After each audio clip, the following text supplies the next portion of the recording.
Hello guys and guides, today I'm going to show you how you can change your mic from sounding like this to make it sound like this.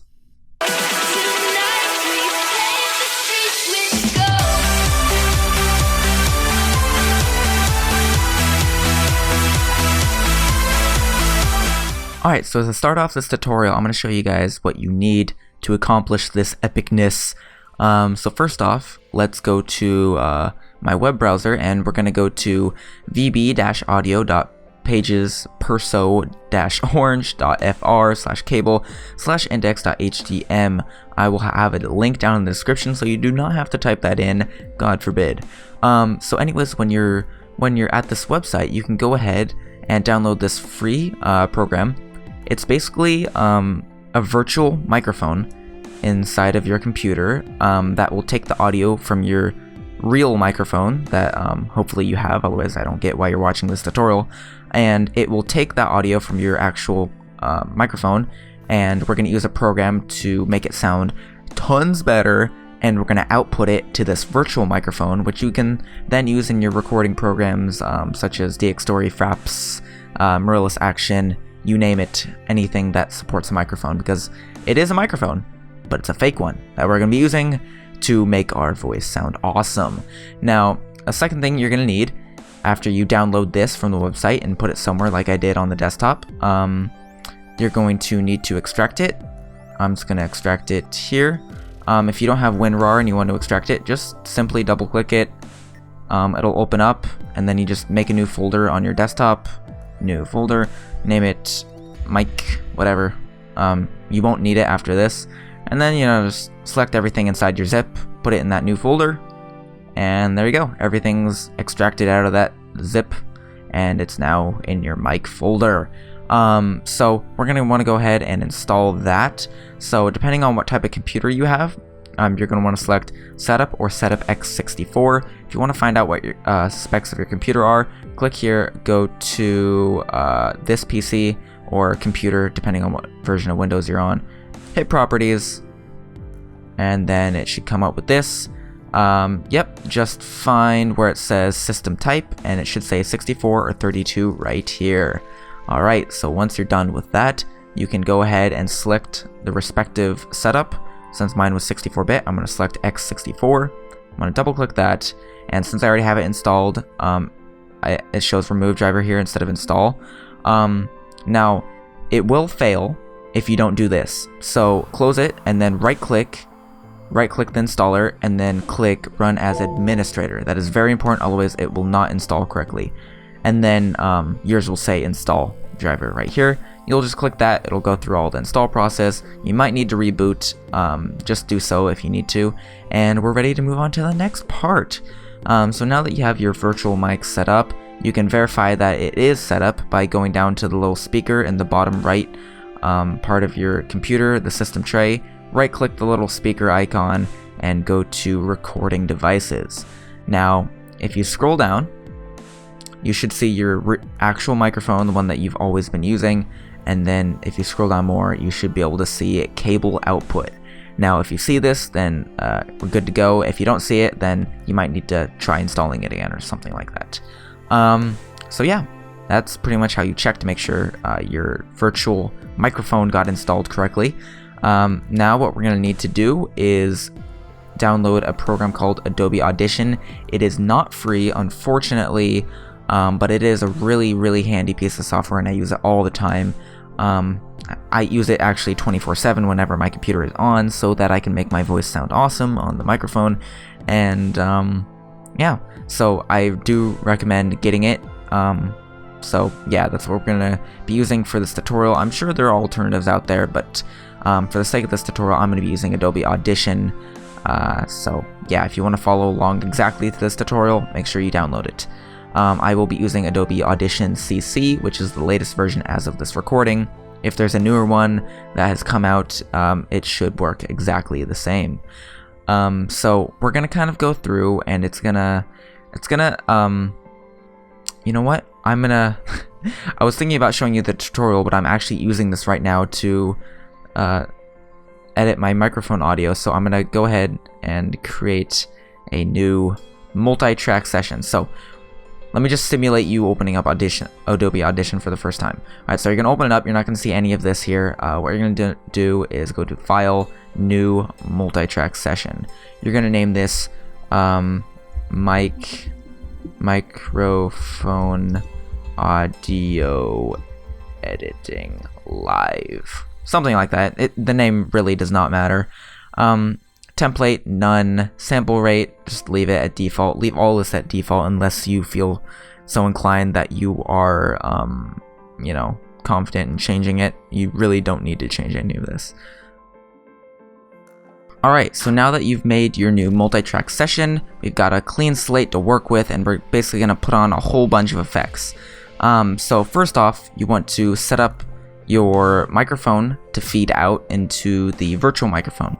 So to do that, go up to the top, click Edit, then go to Preferences, then go to Audio Hardware. Now this will open up this dialog.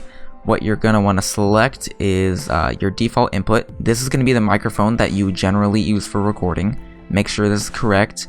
I have a blue snowball microphone, so I'm just going to click the blue snowball mic right here. If you use a different microphone, it's not going to be called blue snowball. Just select the microphone that you have. Anyways, the default output, make sure you click Cable Input VB Audio for Virtual Cable. Make sure you click exactly this, not any of the other ones, because that's our virtual microphone that we're going to be outputting to. And then latency, you're going to want to put this as low as you can, but if you put it too low, it starts messing with your audio and making you sound like really wonked out. So I found that 100 works the best. If you select 100 and then you start recording after following this entire tutorial, and it sounds really wonky, you can go up to 120. If it still sounds weird, 150, 200, you get the idea. And if it doesn't sound weird at 100, you can even go lower, but just keep in mind that at a certain point it'll start wonking out because it can't process the effects in time. Sample rate is just, you know, you should leave it at default. Don't want to mess with that. This is kind of important. The device class should be MME. If you don't see any of these options, you've probably got something else selected, so make sure you click MME and then you should see all these options. Alright, and then there we go. And you can hit OK, and we're ready to start the tutorial. Now, to set it up for real-time output, we're just going to go ahead and click stereo, and then we're going to click here in the default stereo input. We're going to go to stereo and select your microphone. This is your actual microphone that you have sitting on your desk or on your headset or whatever. And then go to this little out arrow right here. Under master, go to stereo, and then select your virtual audio cable right here. Basically, that means they're going to be taking input from your actual microphone and then output, and then editing it, and then outputting it under your virtual microphone.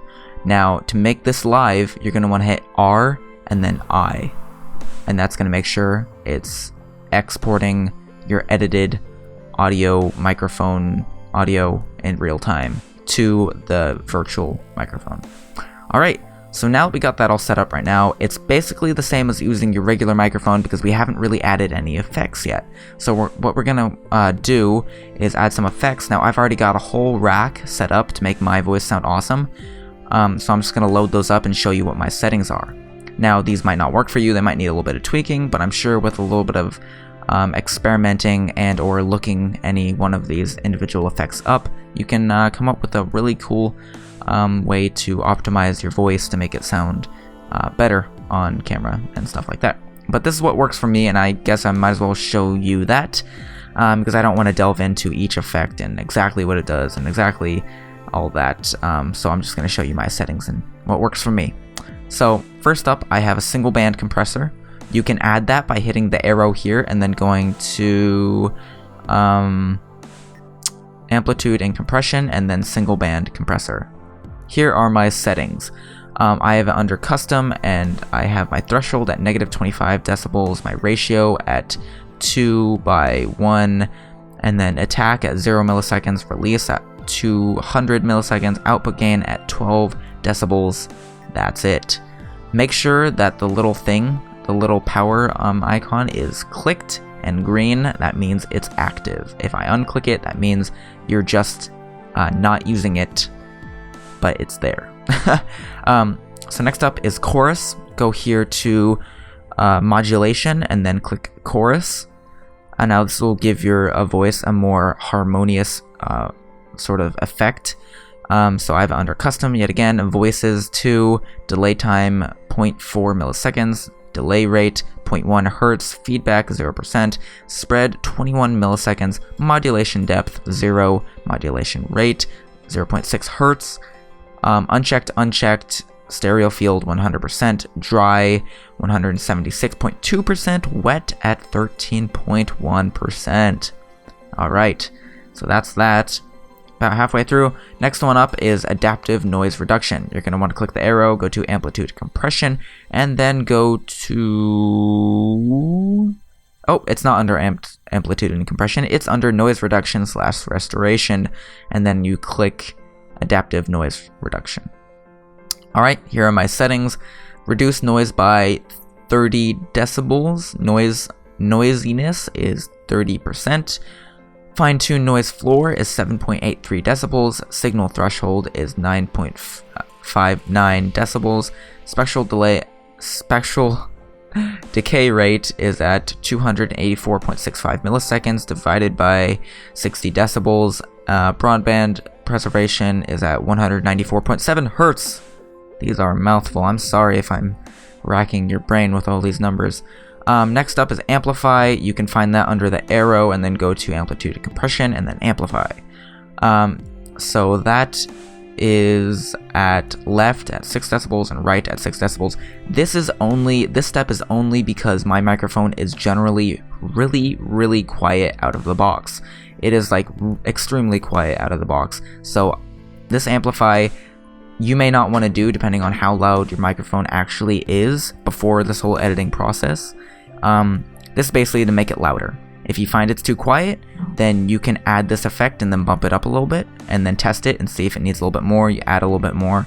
You basically want to test this whole you're going to want to bump this up from 0 to make it louder if it's too quiet, and or bump it down if it's too loud. So this is up to you. This whole thing is decided by you. Don't use 6 decibels because that's custom to my microphone, the Blue Snowball, which is generally really quiet. So you may not need it. You may need to lower it. You may need to raise up the volume. Up to you. Multiband compressor is finally last, which comes after the amplify, and then you hit the little arrow. Multiband compressor is under amplitude and compression, and then you select multiband compressor right here. Double click it and I'll show you my settings. I have it under custom. You can basically see these for yourself because this is a lot right here. Basically, I had threshold at -2.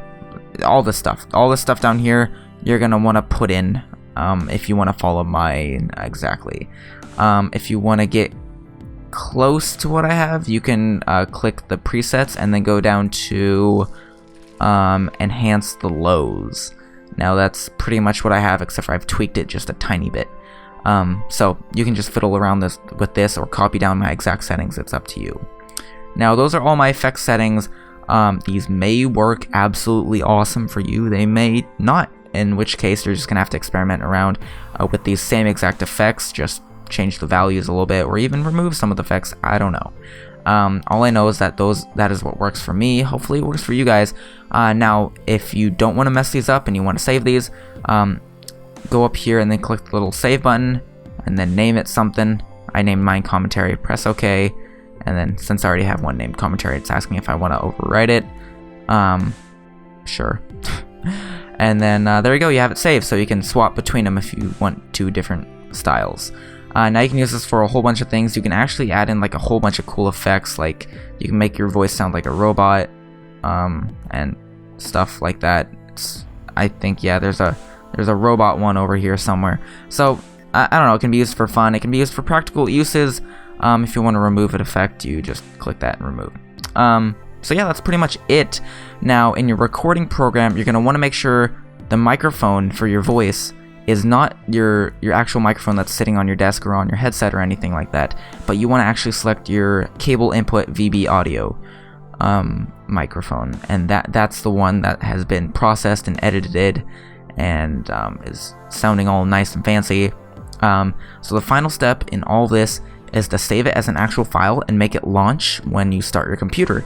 Now that'll make it so that you don't forget to start this whole program when you need to go and record. Of course, you don't have to set it up so it starts automatically with your computer, but I just like to do it because it saves me the hassle of forgetting and then realizing that my audio is not good. I can always edit it after the fact, but that's a whole nother ball of wax, and it's just a lot of work for every video that you make. So this is really awesome and saves me a whole bunch of time. So in order to save this and start it up with your computer, you're going to want to go to File, and then you're going to want to go to Save As, and then you're going to want to name it whatever. The same name as your project is fine. And then you're going to want to click Browse. Actually, I think, yeah. I want to click Browse, and then I'll go to my desktop, and then hit Save. And I'll save it to your desktop right there. Once you click OK, make sure your format is an audio session. Include markers and other metadata. It doesn't really matter. And then click OK, and then it should be on your desktop now. So now you have this file, but how do you make it start with your computer? So to make it start up with your computer, we're going to do two things. You're going to want to move this file to where you're going to leave it like forever until you decide to stop using this method for any reason. So I would suggest moving it to like your My Documents folder or somewhere out of the way. I would say desktop, but then it would just be sitting there taking up space. So just put it somewhere. It really doesn't matter as long as it's out of the way. And then once it's there, I'll just leave it on the desktop for the sake of this tutorial. But you should put it in My Documents or whatever. And then you're basically going to want to right click it wherever it is. Might not be on your desktop, like I just said. Click copy, and then go to this folder right here. C/program data /Microsoft /Windows /start menu /program /startup. Now that whole long bit of text will be in the description of this video. So basically you can copy it, click up here, paste it in, and then hit enter, and then it should take you to this folder. Now there may not be anything in this folder, but I have already put in a few programs in here that start up automatically with my computer, so that's why there's stuff here. Now basically what you're going to want to do is right click in the open space, hit paste shortcut. Do not click regular paste, click paste shortcut. Now it's going to tell you that it can't paste a shortcut here. Click yes to put it on your desktop, and then from there you can just continue to drag it in. I don't know why it does it, but yeah. And then there you go. Now it has a little dash shortcut thing after it. You can get rid of that. It's personal preference. Yeah. Anyways, the shortcut is now in this folder. Now the shortcut points to wherever you have this original file, which for me is on the desktop, for you probably in My Documents or whatever. But here, now it's set to start up automatically with your computer, and it's all good to go. The problem is when you start up your computer, it's gonna be like open full screen like this, and you're gonna have to minimize it every time you start up your computer, which might get a little bit annoying. So to save you the hassle, you can right click on it, hit properties, and then under here where it says run, click minimized, apply, continue, okay. So now whenever you start up your computer, it'll start minimized, you won't even see it, and it'll be doing its thing in the background. So that's pretty much it. Just make sure before you save that you have the little R and the I activated, so that whenever this starts, whenever you start up your computer, those are ready to go and you don't have to go and turn them on. So if you followed this tutorial, it should work. And then basically when you start up your recording program, you're going to select the virtual cable input as your mic for the recording, and it'll go ahead and start recording your epic audio. So yeah, thank you so much for watching. If this helped you at all or saved you any amount of time with the whole audio editing process and making your voice sound awesome, make sure you leave a like on this video. And it is much appreciated. It's the least you could do. And then subscribe if you're new. I've got a whole bunch of videos on my channel. I'd love to see your beautiful faces in the comment section of my future videos. And yeah, I'm pretty sure that's almost everything. And I'll see you guys in the next video. Thank you so much for watching. Peace out.